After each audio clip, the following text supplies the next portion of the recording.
Hey guys, happy Sunday, fun day. We are here in Waterford, Connecticut because we are about to explore an abandoned children's tuberculosis ward that closed down in '96. Now, the ward itself opened up in the early 1930s and it's had a long history. Billy's always wanted to go, do one of these abandoned tours. I love it. He loves it. Can't get enough of it. The more decay, the older it is, the more untouched it is. I think it's perfect. And what's great about this is we're actually at a state park, so we don't have to worry about necessarily walking around the grounds itself, getting in trouble, getting arrested. We don't have time for that. But still socially distanced, so yeah, we're still being safe.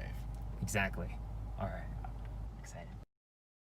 The brick fortresses of Seaside Sanatorium were designed in 1934 by architect Cass Gilbert. Seaside Sanatorium was the first facility designed to offer heliotropic treatment to children with tuberculosis. It's a ghost. No, wait, that's just Sean.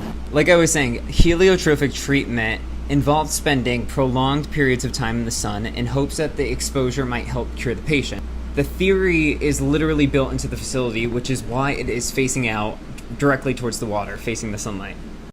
Now, it didn't take long until there were new medical advancements which made the sun exposure treatment obsolete. This building here is directly in the center of the grounds itself. In 1958, the building became an elderly facility for 3 years, and then after that point, it became a home for the mentally challenged. Just casual stroll, a Sunday fun day, with an abandoned sanatorium behind us.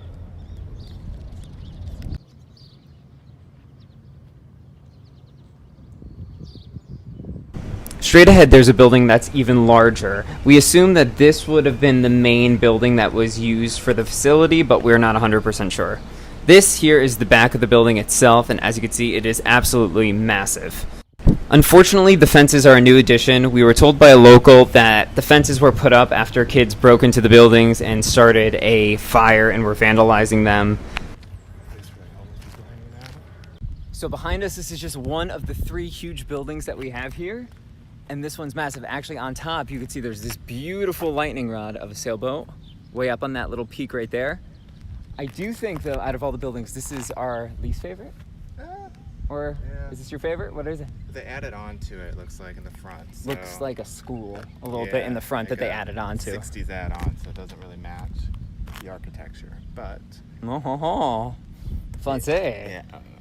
Well, no, it is true. And we were just talking to a local, and she was saying that over the years, this was used for so many different things. It was also used as an elderly facility, so there could have been a lot of renovations then because of that. But right now, it looks like the main residents are pigeons, and I read online that the whole floor is literally littered with pigeons. Also, That sounds terrifying. according to a post from 2014, there's 2 dead dog carcasses that were decomposing.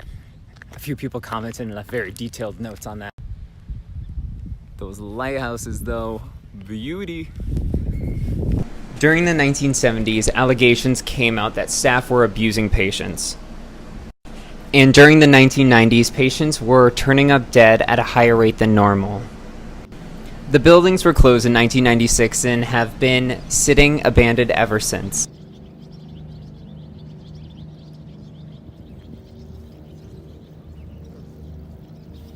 And okay, is it just me or does that look like a ghost face up in that little tower? Walking among the grounds, it really just made you think, wow, that this place had to be amazing back in the day when it was at its prime, because look at the view. I mean, you literally have this giant building facing the ocean. Yeah, may as well do it in style.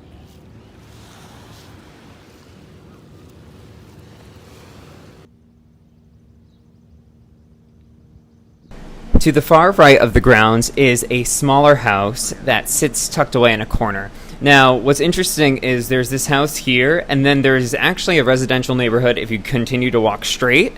Fortunately, this building was not fenced off, so I was able to get up close to the windows to peek in, and I was actually very surprised to see how good of condition the floors were in, the fireplaces, the molding. It was absolutely beautiful.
We just finished up here in Waterford, and I gotta tell you, it was beautiful. Awesome. Because there's these abandoned houses that you can look at. Unfortunately, a bunch of them are chained up from fences. We found out from a local, it's actually because a group of kids went in, they lit a small fire doing quote-unquote... That's what kids do. What? No, kids don't light things on fire, okay? Okay, we'll take that out. But, when literally right in front of these buildings is the ocean.